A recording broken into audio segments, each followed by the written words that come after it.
জাতীয় নির্বাচন এবং গণভোট 2026 অনুষ্ঠিত হতে যাচ্ছে। তো এই জন্য আমরা আজকে আমাদের যে 163টি ভোট কেন্দ্র পাবনা সদর যে এই আসনে 163টি কেন্দ্রে মালামাল বিতরণ এখন থেকে আমরা শুরু করছি। আমাদের 163টি কেন্দ্রের মধ্যে আমাদের 163টি জন প্রিজাইডিং অফিসার আছে এবং আমাদের মোট ভোট কক্ষ হচ্ছে 1016টি। তার মানে 1016 জন আমাদের সহকারী প্রিজাইডিং অফিসার আছে, তারা এখানে প্রস্তুত আছেন এবং আমাদের প্রতিটা কেন্দ্রে 13 জন আনসার সহ মোট 16 জন অথবা গুরুত্ব বিবেচনায় 17 জনের একটা ফোর্স থাকবে প্রতিটা কেন্দ্রে। এছাড়া আমাদের মোবাইল টহল টিম থাকবে পুলিশের, 14টি টহল টিম থাকবে পুরো আসনে, আমাদের ম্যাজিস্ট্রেট থাকবেন, আমাদের সেনাবাহিনীর টিম থাকবে, বিজিবির টিম থাকবে, পর্যাপ্ত সংখ্যক থাকবে। আমাদের সেক্টর অনুযায়ী তারা বিভাজন করে নিয়েছেন।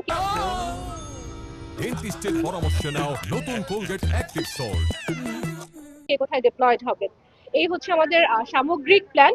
এখন আমরা ইনশাল্লাহ শুরু করব আমাদের বিতরণ কার্যক্রম। আমাদের যে সম্মানিত প্রিজাইডিং অফিসাররা আছেন তারা তাদের টিম নিয়ে রেডি আছেন।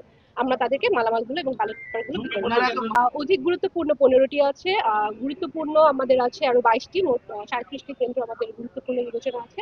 এছাড়া ওই কেন্দ্রগুলোতে আমার যেটা বললাম, আমি 16 জনের বেশি, হয়তো একজন আমার অস্ত্রধারী পুলিশ বেশি আছে।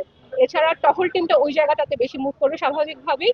আর আমার চর ভবানীপুর এবং খাসচর বলরামপুর, আমার যেটা দূরবর্তী দুর্গম দুটো কেন্দ্র, এই কেন্দ্রগুলো আমাদের অবশ্যই আগে যাচ্ছে এখন।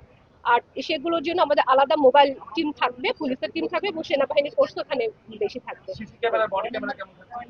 আমাদের সিসি ক্যামেরা প্রতিটি কেন্দ্রেই থাকছে, এখানে ভোট গণনা কক্ষ এবং ক্যাম্পাসটাকে কভার করছে মেইনলি। আর আমাদের বডি ক্যামেরা থাকছে হচ্ছে ঝুঁকিপূর্ণ কেন্দ্রগুলোতে।